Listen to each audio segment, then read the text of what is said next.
C'est un amendement qui veut que la loi garantisse l'égal accès au droit à la contraception et à l'interruption volontaire de grossesse. Voyez-vous, souvent l'IVG apparaît comme tolérée mais pas garantie. Ainsi, la loi du 2 mars 2022 qui visait à renforcer le droit à l'avortement, dite loi Gaillot, visait à étendre la compétence de la pratique des IVG par méthode instrumentale aux sages-femmes en établissement de santé. Or, le décret qui s'en est suivi impose que pas moins de 4 médecins doivent être disponibles sur site ou à distance pour qu'une sage-femme puisse réaliser une IVG instrumentale. Non seulement lorsqu'on pose des conditions pareilles, non seulement ça ne va pas dans le sens de renforcer ou d'étendre le droit à l'IVG, mais ça l'entrave et c'est donc à rebours des attentes de notre époque.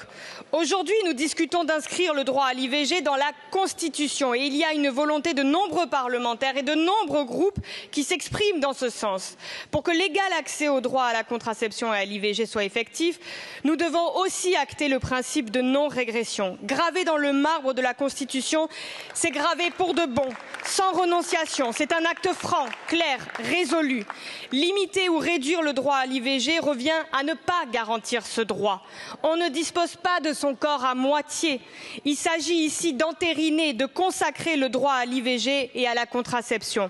Nous le voyons dans nos débats, les avis sont tranchés sur la question, pas mitigés. Lorsqu'on entend que constitutionnaliser le droit à l'IVG est inutile, il n'y a qu'un pas de la remise en question de la constitutionnalisation à la remise en question du droit tout court à l'IVG. Garantissons ce droit pleinement, entièrement, franchement. Je vous remercie.